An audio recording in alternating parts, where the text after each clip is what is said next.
Recto Avenue, kung saan matatagpuan ang naglalakihang universidad at kolehiyo sa Maynila.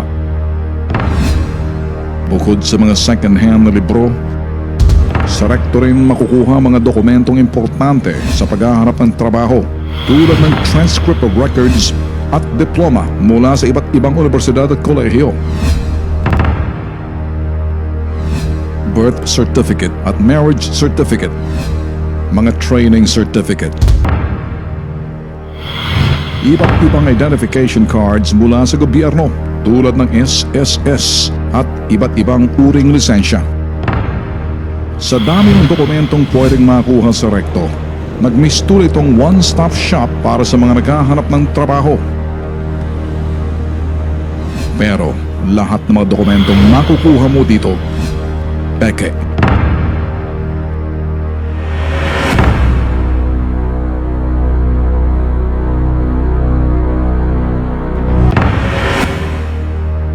Saan ka man lunsod sa Metro Manila, nagmumula Quezon City, Malabon, Caloocan, Makati, Mandaluyong, Taguig, Pasig, Pateros, Parañaque o Muntinlupa.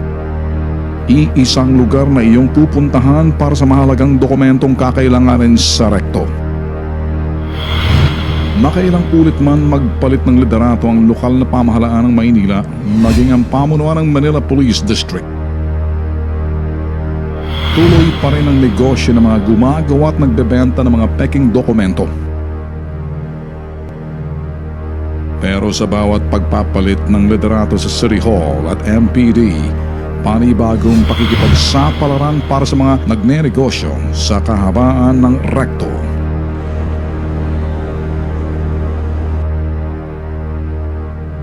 Negosyo na Ritchie Commission ang paggawa ng wedding invitation, calling cards, maging mga plaking ipinamimigay sa mga seminar.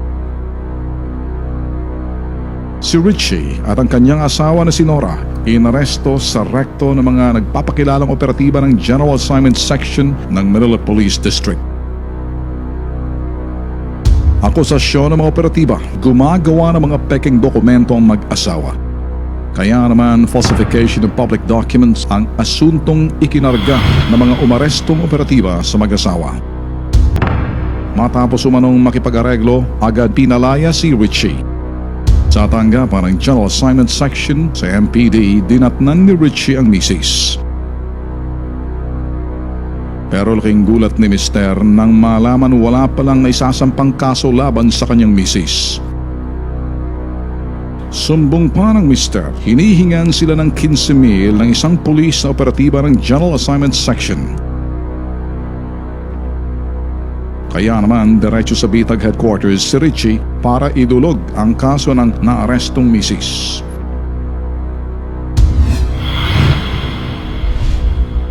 Miyerkules, People's Day sa Bitag Headquarters. Sir, sa akin sir, yung misis ko po, hinuli ng Biyernes sir. Bakit daw hinuli? Sabi po, falsification of documents, wala naman po ebidensya yung Falsification of document. Sa misis ko. May reklamo ba laban sa misis mo? Wala po. Bakit mo nasabing wala? Hinuli po sila, kaya bigana na po na pinagdadampot sir eh. Wala pong warrant yung mga pulis eh. Saan sila hinuli? Sa Recto, dun sa lamesa niya sir. Anong mga... Ano lang sir, mga Ano siya? Yung mga document? plake, ganyan sir. Mga plake. Waiting invitation sir. Sige. Okay, sige. Kunin natin to ha. Isinalang ng Bitag sa investigasyon si Ritchie. Nasaan ang misis mo ngayon? Nakakulong po. Ano ang kasong isinampa kay misis? Falsification po. Falsification. Sa makatuwid, nagkaroon ng operation sa may Recto. Opo. Ang clearing operations doon ay yung mga gumagawa ng mga fake diploma, yung mga certificate, transcript, marami dyan. Minsan fake money, marami dyan sa Recto. Lahat ng nakita nila sa Recto, winalis nila yan, kasama doon sa mga diploma, fake, sama-sama na yan.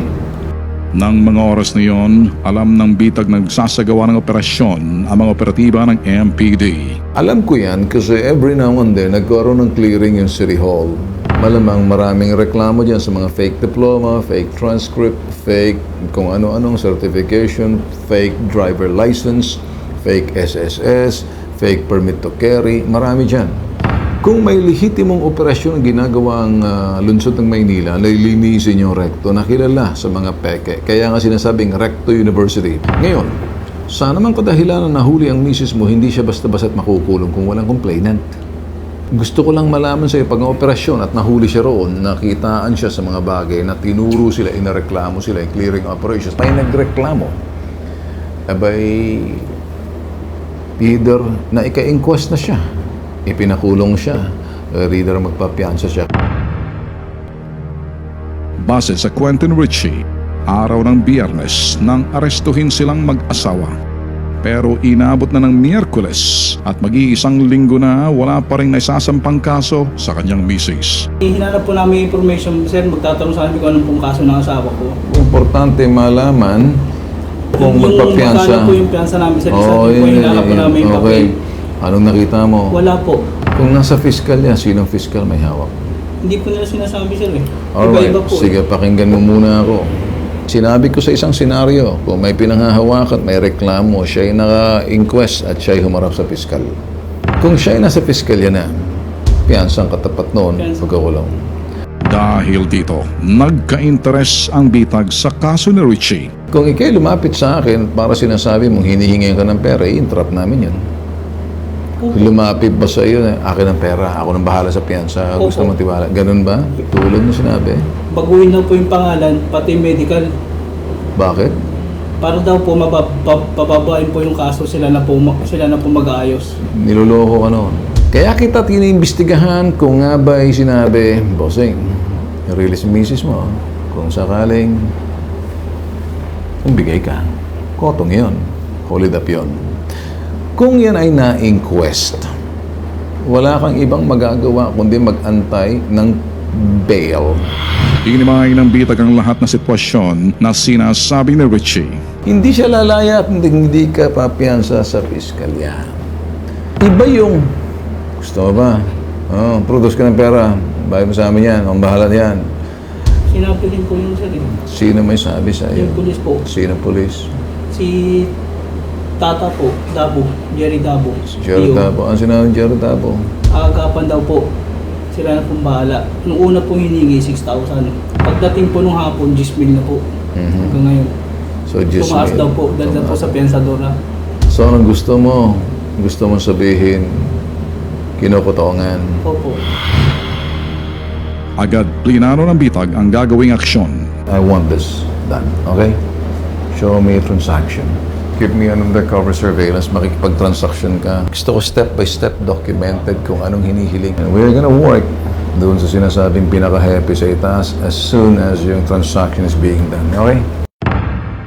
Let's do the old-fashioned bitag way. Para malaman kung ano ang dahilan kung bakit pinatatagal sa loob ng opisina ng General Assignment Section ang Mrs. Ritchie. Makailang araw na nilubugan ng mga bitag undercover ang tanggapan ng General Assignment Section sa loob mismo ng Manila Police District Headquarters.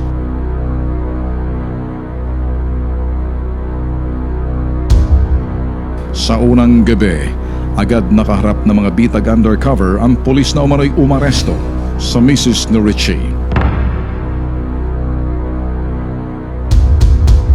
Ang nakapambahay na si PO3 Jerry Dabo. Pakinggan ang hirit ni PO3 Dabo.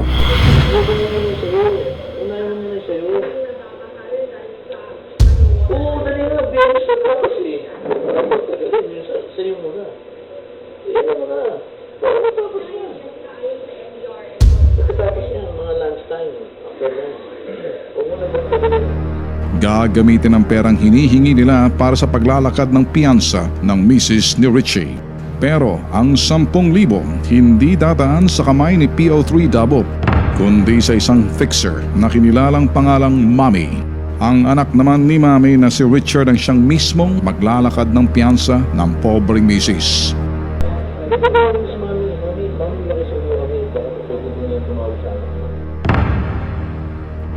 Mula kay PO3 Jerry Dabo, nagtungo si Ritchie sa tinatawag nilang Mami. Pagmasdan, abala si Mami sa pakikipagtong-its sa mga preso.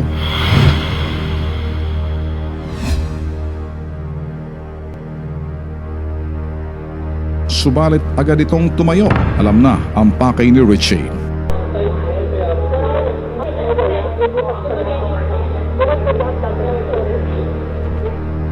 Inabot ng numero ng anak na si Richard.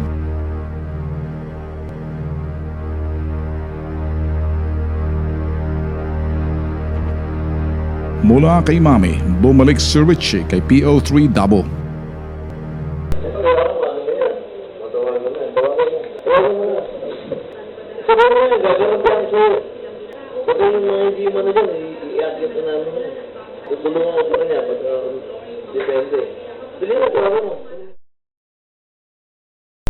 Yeah, pre. Ano sa ako, Dora?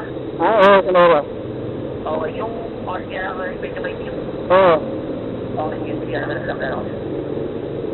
So, counts ba talaga kaso nila? Sige naman yun, para na isang counts na lang. Isang counts na lang. Tapos, Counts na lang. 10 isa. Oo. Kasi, buti sana pa rin kung nagpera ako eh. Ikiusap nga sana ako sa hinihingi yun. Baka pwede pa kahit kapasa ng konti eh. Ano oras ko naman darating bukas dito pare? Bago yung parang ito, mga 9 na sila ako. Andun yung papeles nila pare. Pag ano ba wala silang kaso nun? Pag-hearing. Hihiring pa rin? Eh di ba magpagbibigay na nga ng 10? Eh sabi wala na ang kaso yun. Tanggal na. Eh yung pera pare, sino kumuha ng pera? Kanino kumuha ng pera? Diyan si Bobby, si Bobby, kay Bobby. Ha? Kasapin ko si mami. Ano sa lobby? Oo, sige. Sinubukan humingi ni Richie ng kopya ng kasong naisampa laban sa kanyang misis, pero walang maipakita sa PO3 Davao. Imbes na papel, bago umuwi, mahigpit na binalaan ni PO3 Davao si Richie na ibigay ng 10,000 para makalabas ang misis na nakakulong. Hindi mo ko naintindihan, hinihintay yung information eh. Kaya susiguraduhin ko sa'yo, kinausap na yung fiscal. Makinig ka naman sa akin, tinutulungan na kita. Kinausap na yung fiscal, pag isahin na lang kung sino na tinutulungan ko sa'yo. Huwag lang mo sa tao mo, huwag siya maisip. Sumunod ka na sa akin, pati ako natatakot pa ako sa'yo eh, ha? Kinabukasan, humarap kay Richie at mga bitag undercover ang isa pang fixer na si Richard. Subalit ang 10,000 piso na naunang pinag-uusapan naging 15,000 na.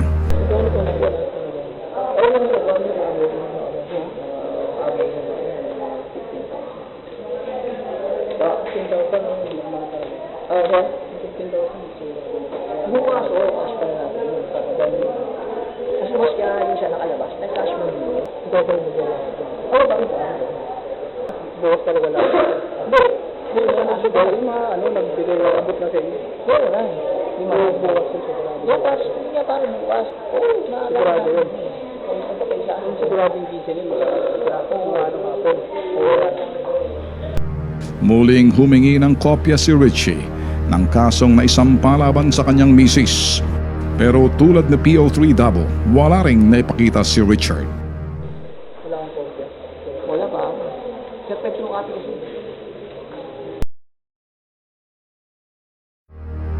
Kinagabihan, muling bumalik sa tanggapan ng General Assignment Section si Richie at mga bitag undercover. Sa pagkakataong ito, present pa rin si PO3 Davao. Para siguruhin maibibigay na ni Richie ang pera umano'y pampiyansa ng misis. Walang naibigay na pampiyansa si Richie. Kaya ang kanyang misis magpapalipas na naman ng Sabado at Linggo sa kulungan.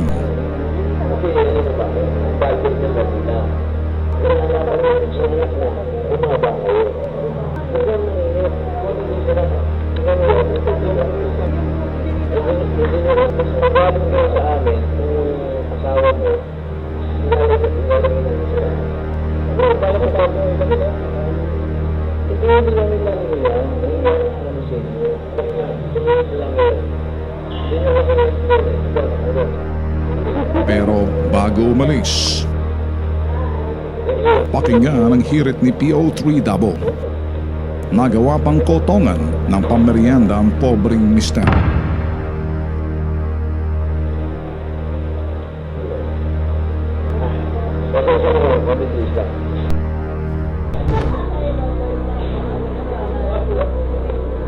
Sa opisina ng General Simons Section, nakatanggap si Richie na hindi magandang balita.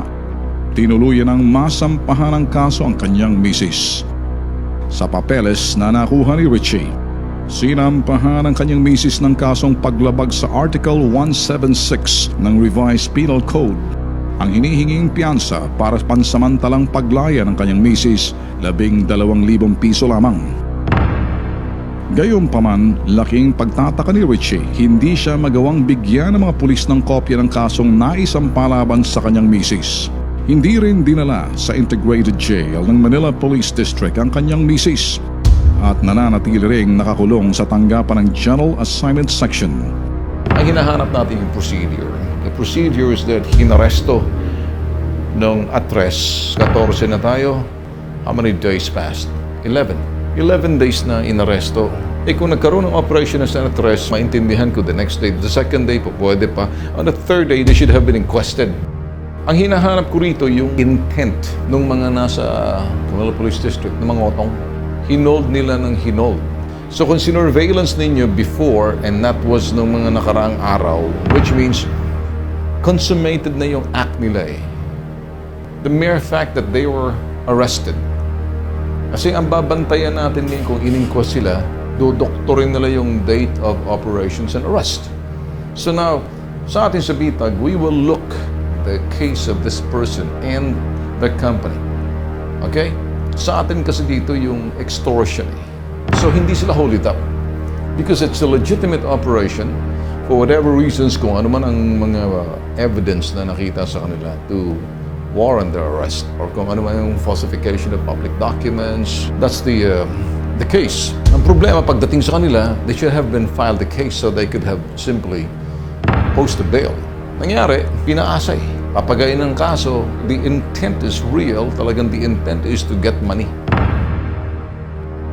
Pinapayagan lamang ng batas na maaresto at malagay sa kustodiya ng mga otoridad ang isang suspect na hindi lalampas ng 72 hours o 3 araw. It's basically a light to less grave offense. Kasi ang saklaw niya, may saklaw sa kanya sa MTC. Light offense kasi ang pinag-uusapan, ang tatak ng oras lang na ikaw ay maaaring i-hold or i-detain ng mga pulis bago palayain or kasuhan is 12 hours kung light offense. Kung less grave offense naman, 18 hours. So, yun ay maximum. Beyond that, kailangan ka na palayain or kasuhan sa piskalya. Lumampas ka na ng 12 oras at light offense lang yung maaring iisampa sa'yo, kailangan na palayain ng mga pulis. Sa kaso ng inarestong misis ni Richie, malinaw ang intensyon ng mga umarestong pulis. Partikular si PO3 Davao na itinago ang prosesong pagsasampa ng kaso at patagalin sa kulungan ng pobreng misis para hingan ito ng pera. Dapat malalaman nga na kung magmula doon sa pagkakahuli sa kanya, bakit inabot ng 5 araw bago siya ma-file ng kaso. Yung mga inquest naman kasi, kahit na linggo, mayroong mga inquest prosecutor yan, may mga fiscal yan na nandun para masampahan ng kaukulang kaso kung nararapat talaga yung mga tao na nahuhuli na walang warrant. Kasi inquest, yan yung proceedings sa harapan ng isang fiscal. Pag isang tao ay nahuhuli na walang kaukulang warrant, yung warrantless arrest. So, doon i-determine na ng piskal kung ang isang tao ay tunay ngang may gawa ng isang krimen or wala. Kung hindi naman siya na-inquest ng nasa tamang oras, may kaukulang problema yung mga pulis pagdating sa ganun na humuli sa kanya. Arbitrary detention nga yun. At kung hinuhold naman siya ng mga pulis at hinihingan siya ng pera, hanggat hindi siya makapaglabas ng pera, hindi siya hinahayaan lumabas, arbitrary detention yun. At bribery din. Gayunpaman, malaking butas na nakita ng bitag ang naunang pagbibigay ng lagay ni Richie para makalusot sa umano'y asunto laban sa kanya. Sa tanggapan ng Manila Police District Director Chief Inspector Rolly Nana, inilapit ng bitag ang kaso ng misis ni Richie.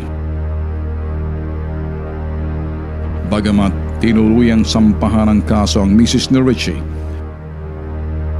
hindi pinalampas ng pamunuan ng MPD ang estilo ni PO3 Jerry Davao. agad ipinagutos ang agarang pagsususpinde sa Dorobong Police. Hindi na ho siya po pwede magsagawa ng kanyang mga function at mapuputol po muna pansamantala at mula din po dun sa mga video, magkakaroon po tayo ng investigasyon, pag-aaralan natin doon kung ano man ang talagang irregularidad na nagawa ng ating pulis, particular sa administratibo. Matapos mailapit ng bitag ang kaso ng Mrs. ni Richie, ipinagutos din ng pamunuan ng MPD ang agarang pagpapatanggal ng mga kulungan sa lahat ng departamento ng MPD.